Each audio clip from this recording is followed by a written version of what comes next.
14 seasons. That's how long Peyton Manning spent in Indianapolis as a member of the Colts.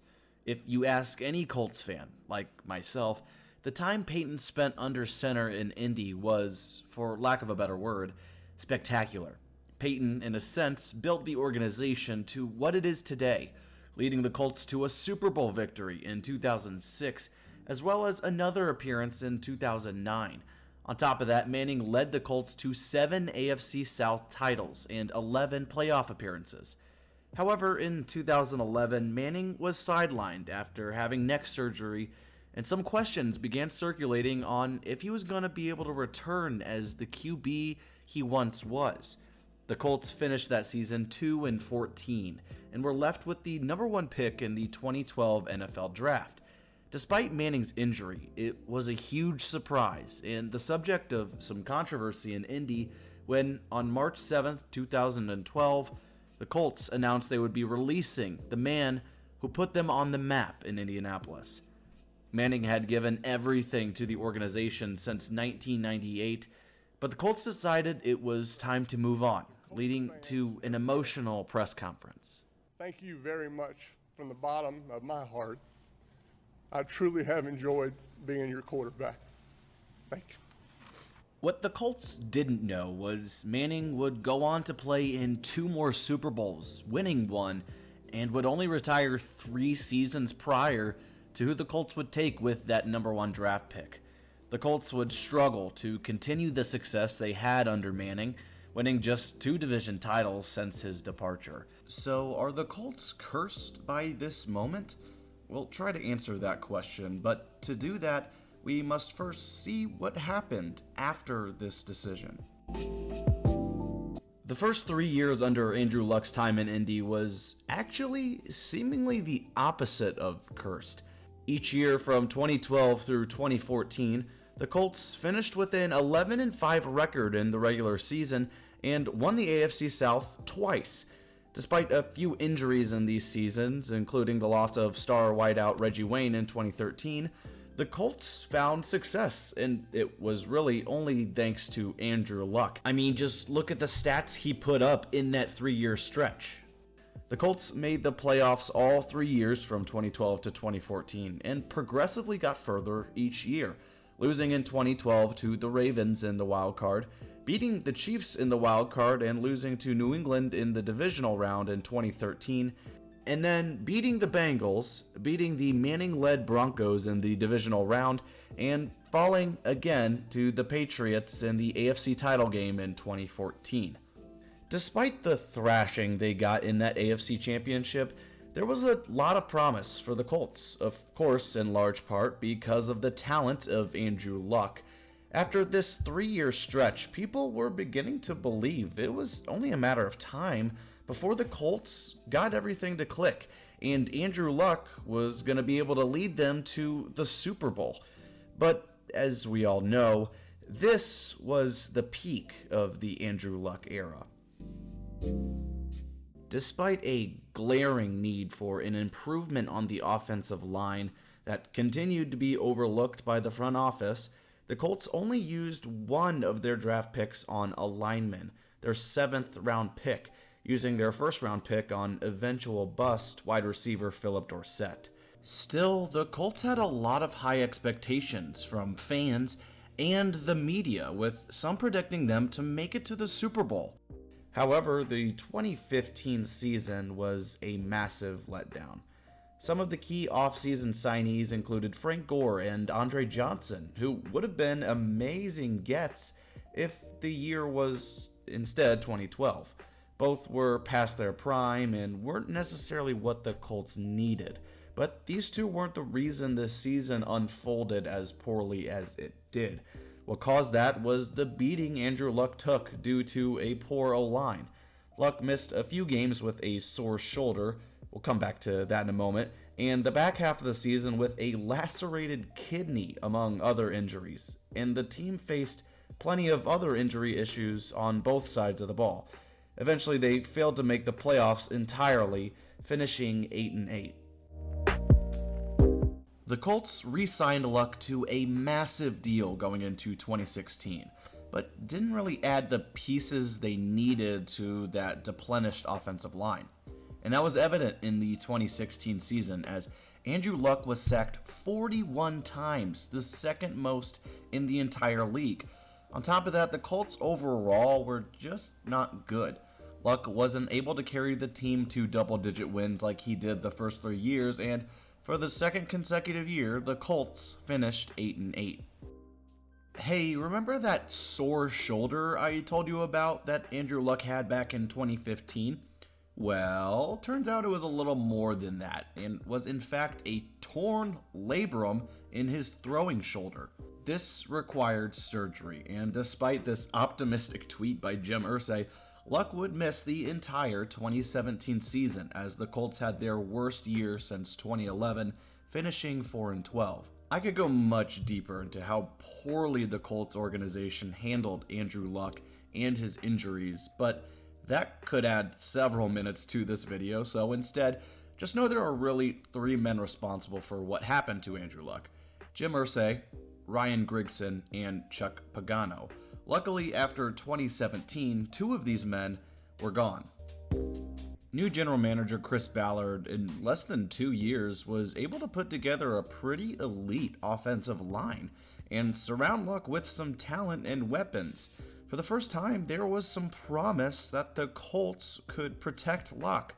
In 2018, Luck would take advantage of that O-line by having one of his best seasons, starting in all 16 games and throwing for more than 4,500 yards and nearly 40 touchdowns.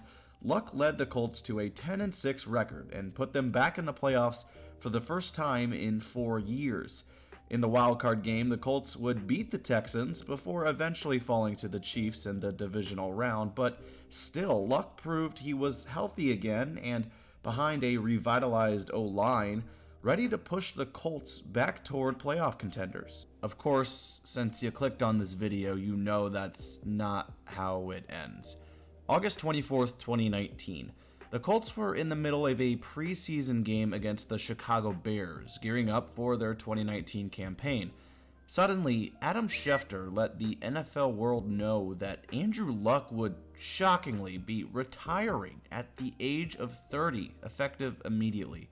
While the Colts were hoping to hold off on the news, Luck's time on the Colts and in the NFL had suddenly come to an end. While it was shocking news, in retrospect it wasn't. Considering all the injuries he dealt with, it's no wonder Luck wanted to do what was best for himself and walk away from the game before it did irreparable damage to his body. But this decision sent the Colts down a path of trying to fill a void they weren't sure how to fill. Following Luck's retirement, the Colts started quarterback Jacoby Brissett in 2019. The third-year player was now the number 1 option and actually got off to a great start in their first 7 games, going 5-2. In this span, Brissett threw 14 touchdowns and only 3 picks, but the wheels quickly came off after this, as the Colts won only 2 of their final 9 games, finishing 2019 at 7-9. The contrast from Luck to Brissett was evident, as Brissett threw 7 picks in that final stretch, but it wasn't really his fault. I mean, he got put into a tough situation. Nevertheless, the Colts had a big boo-boo they needed to fix. Their answer? 39-year-old Philip Rivers. I mean, Chris, what are we doing? Don't get me wrong, Rivers actually had a great year, throwing over 4,000 yards and 24 touchdowns, but this was a surprise, considering it was only a temporary solution. The Colts had a great year, though, and finished 11-5. They would make the playoffs, falling to the Bills in a tight game 27-24 in the wild card. Rivers would be one and done in Indy, leaving them again looking to fill the void. Enter Carson Wentz. This was a head-scratcher from the start. Wentz was once a solid QB and potential MVP candidate, but hadn't really been the same in a few years, in part due to injury. Some thought he just needed to get out of Philly and gain his confidence back elsewhere. Wentz had played in Philly with now head coach Frank Reich, so there was some optimism he'd find that success again. It was a rocky start as the Colts lost their first 3 games, but they found something after that. The Colts would win 9 of their next 12 as Jonathan Taylor would explode in this stretch, rushing for nearly 2,000 yards and 18 touchdowns on the year. It made Wentz's job easier, and all of a sudden, the Colts were 9-6 and just 1 win away from the postseason. All they had to do was win one of their last 2 games, and the Colts lost at home to the Raiders and then got embarrassed by the 3-win Jaguars in their final game, a team that was led by an interim head coach. The finish to this season was crushing for Colts fans who were now watching their once dominant O-line begin to fall apart and their star running back be wasted. On top of that, there was still serious doubt from Chris Ballard about Carson Wentz, with some reports saying Ballard never wanted him there in the first place. With that, the Colts again found a different QB for Week 1 of the 2022 season. 37-year-old Matt Ryan. No, Chris, not again. This was the beginning of what I believe is the most embarrassing season for the Colts since their move to Indianapolis. For starters, Matt Ryan was an immediate failure. It was apparent his arm was shot, and even after a somewhat manageable start to the season, it soon fell apart. To make matters worse, the Colts' rush attack was not really doing much. The Colts would fire Frank Reich after Week 9, a decision some fans felt was a little late, and would hire... But I have no preconceived notion that I'm going to be some spectacular anything. Oh, you gotta be joking. I will say the fact Jeff Saturday was able to win a game as an NFL coach is still beyond me.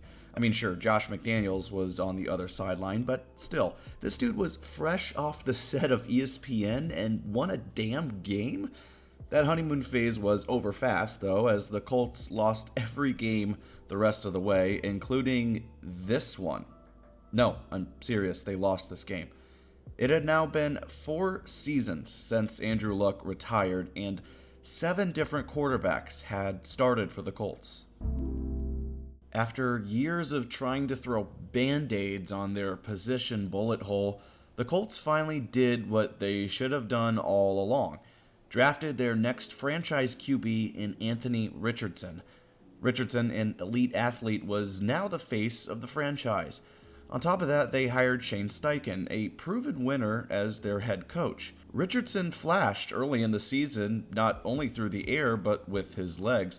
There was a lot of hype around his talent and watching his development, but in their Week 5 matchup against the Titans, Richardson would go down with a season-ending injury to his throwing shoulder that required surgery. That's awfully familiar. Anyway, the Colts immediately began losing games, and wait, they're winning. How are they winning? Minshew mania, baby. Gardner Minshew all of a sudden began playing some incredible football, and the Colts somehow were 9-7 heading into their final game of the year. A home matchup against the Texans for all the marbles. Winner wins the AFC South and hosts a playoff game. This was a back-and-forth battle, and late in the fourth quarter, the Colts were down 6, but driving with a crucial 4th and 1 on the Texans' 15.